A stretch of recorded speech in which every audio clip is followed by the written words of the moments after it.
ये है उड़ीसा की कैपिटल, एक मॉडर्न सिटी और रिलीजियस हिस्ट्री का परफेक्ट मिश्रण, जहां 500 से ज्यादा प्राचीन मंदिर हैं, जिसकी वजह से इसको सिटी ऑफ टेम्पल्स भी बोलते हैं। और शिव के नाम पे पड़ा है यहाँ का नाम त्रिभुवनेश्वर, जिसका मतलब है तीनों लोक के ईश्वर। और अगले 10 मिनट में हम जानेंगे इस जगह के बारे में। और ये है ओडिशा, लैंड ऑफ स्टोरीज का सेकंड चैप्टर। सो बाबा, ये मेरे पीछे है जो भुवनेश्वर का वन ऑफ द लार्जेस्ट मंदिर है, और इस मंदिर का नाम है लिंगराज मंदिर। जो भुवनेश्वर नाम है वो इसी मंदिर के नाम पे पड़ा है, जिसका मतलब होता है लॉर्ड ऑफ द अर्थ। और ये जो सेंट्रल स्ट्रक्चर आप देख रहे हैं इस मंदिर पे, यह है 180 फुट लंबा। और इस पूरे कंपाउंड में छोटे बड़े 150 से ज्यादा मंदिर है, जहाँ पे आप जा सकते हैं, दर्शन कर सकते हैं। सुबह 6:30 से 9:30 और दिन में 2 से 4 बजे के बीच में अगर आप इस मंदिर पे आएंगे तो जो मेन शिवलिंग है वहाँ पे अंदर जाके आप पूजा कर सकते हैं। पूरा दिन वैसे तो मंदिर खुला रहता है, पर आप इस टाइमिंग पे आएंगे तो अंदर जाके दर्शन कर सकते हैं, अदरवाइज आपको दूर से ही दर्शन करने पड़ेंगे। बाहर प्रसाद की बड़ी सारी दुकानें हैं, वहाँ से आप प्रसाद ले सकते हैं, और उन्हीं के पास आप अपने जूते चप्पल रखेंगे। और इस मंदिर में अंदर कैमरा या फोन ले जाना भी अलाउड नहीं है, तो आपको फोन या तो अपनी गाड़ी में रखें, या फिर आप फूल वालों को भी अपने फोन वहाँ पे रखवा सकते हैं। ये 11th सेंचुरी में ये मंदिर बना था, तो इट्स रियली ओल्ड, बट इतना पुराना होने के बावजूद भी जो इसका खूबसूरती है, जो इसका आर्किटेक्चर है, it's one of a kind. और अगर आप भुवनेश्वर आ रहे हैं तो ये होगी आपकी पहली जगह, लिंगराज मंदिर। तो बाबा, लिंगराज टेम्पल में दर्शन करने के बाद आप 10 मिनट की वॉक करेंगे, और उसके बाद आप जाएंगे सिद्धेश्वर और मुक्तेश्वर मंदिर पे। और ये जो 10 मिनट की वॉक है वो बहुत ही ज्यादा अमेजिंग है, बिकॉज यहाँ पे बहुत सारे मंदिर है, छोटे छोटे मंदिर है। बिकॉज ये पूरा एरिया एक जमाने में यहाँ पे बहुत सारे मंदिर हुआ करते थे। जो मुक्तेश्वर और सिद्धेश्वर मंदिर है, it's one of the most beautiful temple in Bhubaneswar. Third जो हमें जाना है आज के दिन में वो है अनंत वासुदेव टेम्पल, और वहाँ क्यों जाना है वो मैं आपको बाद में बताऊंगा। अभी चलते हम सीधा जो मुक्तेश्वर और सिद्धेश्वर मंदिर है वहाँ पर। मुक्तेश्वर और सिद्धेश्वर मंदिर 10th सेंचुरी में बनाए मंदिर हैं। मुक्तेश्वर जिसका मतलब है लॉर्ड ऑफ फ्रीडम, जो शिव जी का मंदिर है और चक्रधर आर्किटेक्ट से बना है, जिसे रेड सैंडस्टोन के बड़े बड़े ब्लॉक्स को काट के बनाया गया है। यहाँ का हाफ मून शेप से बना एंट्रेंस को तोराना बोलते हैं, जो इस रीजन में और किसी मंदिर में नहीं है, जो इसे यूनिक स्टाइल देता है। और यहाँ के यूनिक आर्किटेक्चर के चलते इस मंदिर को जेम ऑफ उड़ीसा आर्किटेक्चर भी बोलते हैं। मंदिर कॉम्प्लेक्स में ही सरस्वती, गणेशा और लकुलिशा के मंदिर भी हैं। वहीं सिद्धेश्वर मंदिर मुक्तेश्वर मंदिर से बड़ा है और पंचरत्ना स्टाइल ऑफ आर्किटेक्चर में बना है, जिसमें शिव जी की आराधना होती है। और इसके ईस्टर्न साइड पर गणेश जी की एक सुंदर मूर्ति है, जिसे लाल सिंदूर से सजाया जाता है।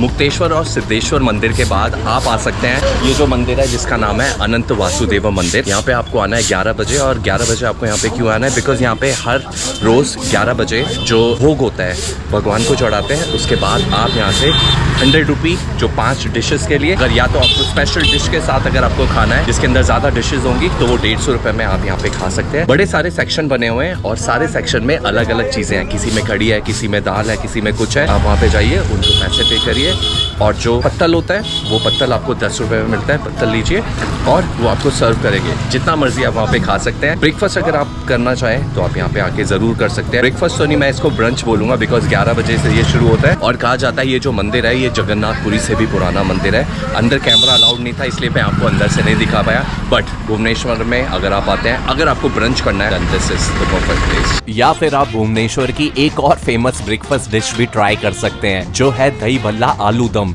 जो आपको हर जगह मिल जाएगी। ये ऐसे मैंने सब्जी के साथ पहली बार खाया। आई थिंक यहाँ पे जो लोकल लोग हैं, वैसे जो ये भल्ला है वो सब्जी के साथ खाते हैं, but it's test really good.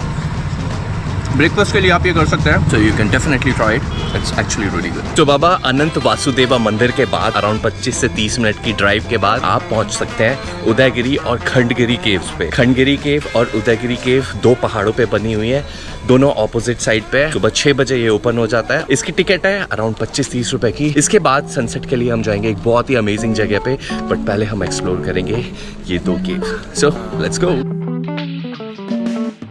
अभी मैं हूँ उदयगिरी केव में, और इस केव को सनराइज हिल भी बोलते हैं। इस उदयगिरी केव में अराउंड 18 छोटी बड़ी केव्स हैं, और मोस्टली सारी मैन मेड केव्स हैं। और जो यहाँ पे जो सबसे बड़ी केव है उसका नाम है रानी केव, जो कि डबल डेकर है, जो कि ये बिल्कुल आपके सामने first floor and second floor. अगर आप यहाँ पे आते हैं तो आपको हमेशा ही बहुत सारी भीड़ मिलेगी, बिकॉज आई थिंक लोकल्स के बीच में ये जो केव्स हैं ये बहुत ज़्यादा फेमस है। तो याद रखिए, आप कभी भी यहाँ पे आए, यहाँ पे लोग तो होंगे ही, बट स्टिल अगर आप यहाँ पे आते हैं you should definitely visit these places.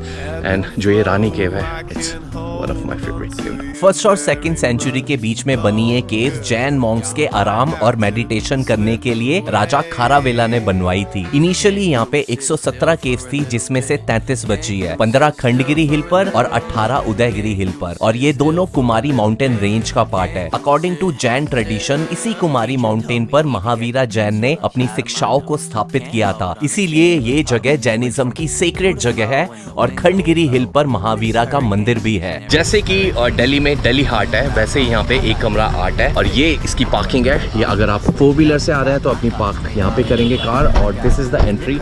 Entry के जो चार्जेस हैं कार पार्किंग के वो है 20 रुपीज़, और इस जगह की कोई भी एंट्री नहीं है।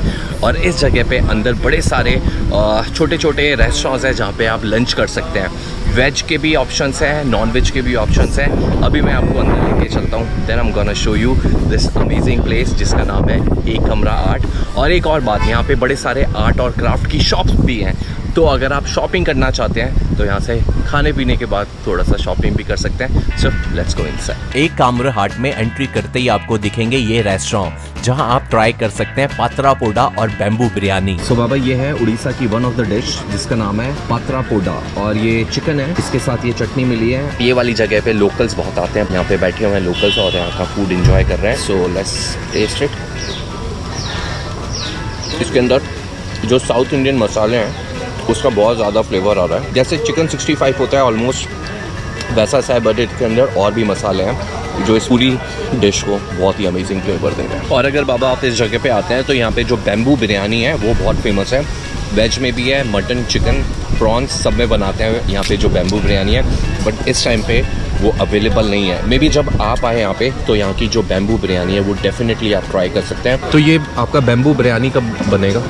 तो बैम्बू बिरयानी तो रोज़ नहीं बनता है, ऑर्डर आने से बनता है। ऑर्डर आएगा तभी बनता है। बैम्बू का यहाँ का मटन ज़्यादा है, चिकन बिरयानी ज़्यादा रहता है। बैम्बू बिरयानी खाना चाहें तो फिर कैसे होगा? सुबह नहीं तो एक दिन पहले बोलना पड़ेगा। एक दिन पहले बोलना पड़ेगा। और मिनिमम क्वांटिटी भी होती है कि इतने लोगों का बनाएंगे? जितना ऑर्डर देंगे उतना बनाएंगे। अगर आप वेजिटेरियन है तो वो जगह आपके लिए नहीं है। वेजिटेरियन है तो एक और जगह आपके लिए, बिल्कुल इसके ऑपोजिट में ये ओम साई होटल, काका होटल, और ये 3-4 यहाँ पे प्योर वेजिटेरियन फूड मिलता है। एक जगह पे यहाँ पे विदाउट अनियन भी मिलता है। तो यस, वेजिटेरियन है तो यहाँ पे, नॉन वेजिटेरियन है तो दैट प्लेस इज जन्नत। बाबा यहाँ पे काफ़ी सारी क्राफ्ट शॉप्स हैं, और अगर बाय चांस आप रघुराजपुर नहीं जा पाते तो आप यहाँ से भी जो पट्टचित्रा पेंटिंग है वो बाय कर सकते हैं। थोड़ी सी एक्सपेंसिव है as compare to that village, because वो गाँव था। इतना भी एक्सपेंसिव नहीं है कि वो बहुत ही ज़्यादा प्राइस डिफरेंस हो जाए। और किसी भी आर्टिस्ट से अगर आप कुछ लेते हैं सामान तो वहाँ पे बार्गेन बिल्कुल भी मत करिएगा, बिकॉज ये बिजनेसमैन नहीं है, ये आर्टिस्ट हैं, और जो भी इनका नॉर्मल प्राइस है वो वही रखते हैं। यहाँ पे रहते भी हैं कुछ आर्टिस्ट एक ही कमरे में और सेल भी करते हैं अपना सारा सामान, पूरा आर्ट। अपने भुवनेश्वर ट्रिप का एंड आप कर सकते हैं धौलीगिरी मंदिर और शांति स्तूपा जाकर,